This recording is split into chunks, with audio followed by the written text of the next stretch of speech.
Thank you, Mr. President. My name is Jesslyn, and I'm from Malaysia. Last year, I joined the YCLE program in spring, and I've spent 5 weeks in Washington, D.C. So after we've been exposed to a lot of different political parties, campaigns, and we've been exposed to a lot of different nonprofit organizations fighting for interests of political communities in the country. Mm-hmm. So my question for you today is, what are the current challenges of the United States of America as a developed country, and what are the advice that you would provide to the potential young leaders in this region to avoid the pitfalls of the challenges facing the U.S. today? Well, that's a great question. Look, the United States, in many ways, is better positioned than it has ever been for leadership in the 21st century. Our economy, after the crisis in 2007, 2008, has recovered faster than almost any other country. Our economy is stronger than most other large developed economies in the world. We are producing more energy than ever before, producing more clean energy than ever before. More young people are going to college than ever before. We have expanded health care through the program that I set up, the Affordable Care Act. We have some of the best businesses in the world, incredible entrepreneurship, and we remain the leader in innovation and new ideas. And in the technology sector, obviously, we continue to generate new ideas all the time. But when you go to the United States, I think there are still some anxieties. And I would say that, number one, in the United States, there is a growing inequality that I think is a real problem, not just for the United States, but around the world. And some of this has to do with technology is replacing low-skilled jobs and automation, and so it's harder for people if they don't have good educations to make a living. There's more global competition. That's putting pressure on middle-class families.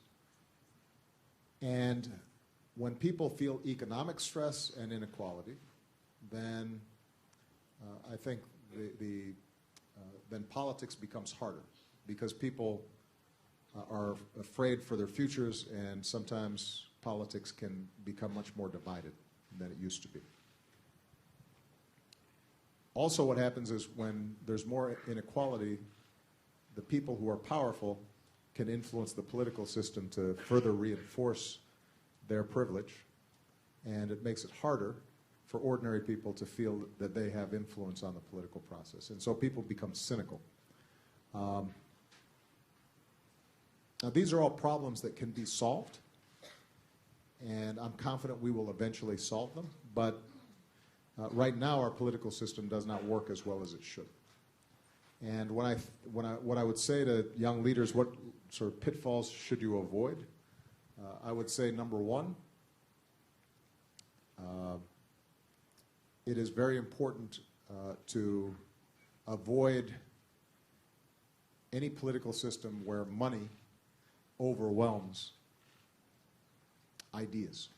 And the United States political process is become so expensive, and it lasts so long. And even though I was successful in it, we spent hundreds of millions of dollars in television advertising and in all the things that go into a U.S. presidential campaign. But it's also true for members of Congress. And when politicians have to raise so much money all the time, then they start listening a little bit more to the people who have money as opposed to ordinary people.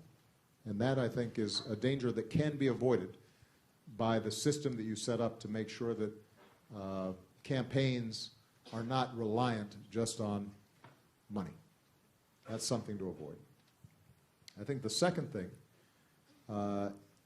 is to politics in the United States increasingly is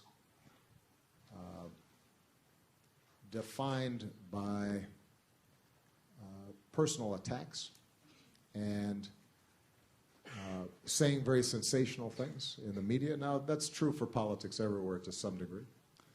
But I think that for young leaders like you, as you get into politics, trying to focus on issues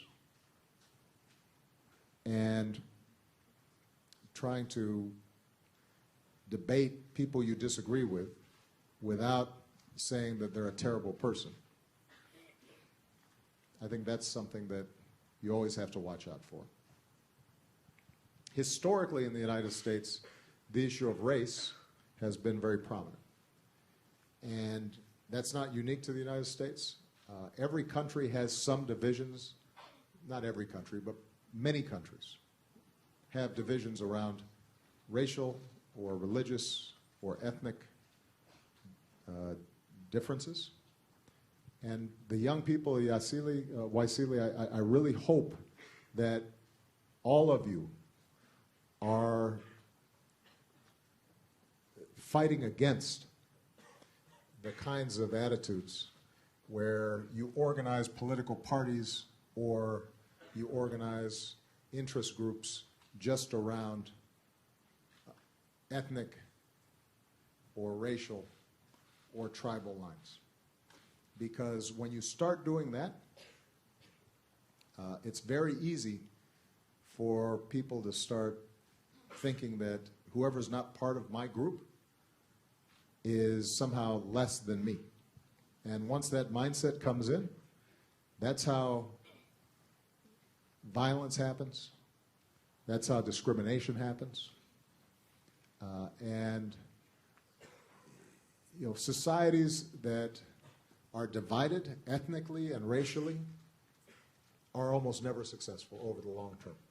Now, the United States, we've struggled with this for over 200 years. But it's still an issue that comes up. And so, you know, I would guard against that here in your home countries. But the truth is, here in Southeast Asia, as everybody here knows, that same kind of tendency happens, right?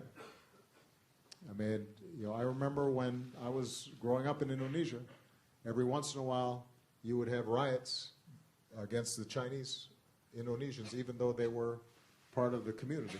But somebody would spark, you know, start saying, hey, those people, you know, that's our problem.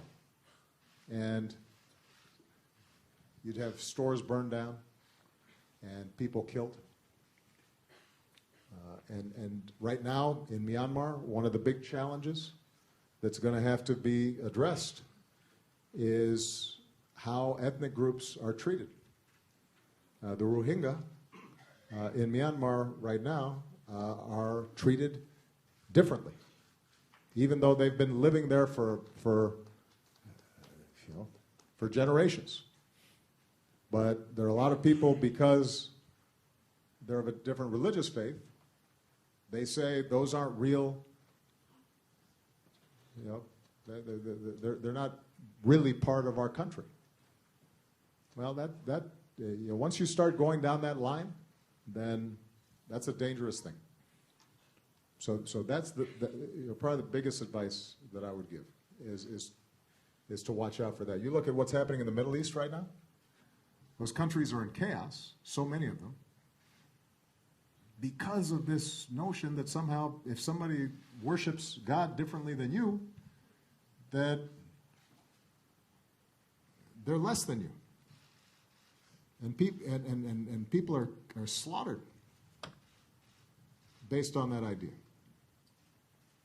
And the countries can't grow. Businesses can't start. So, of all the things to guard against, I think that's the biggest thing. Okay. All right.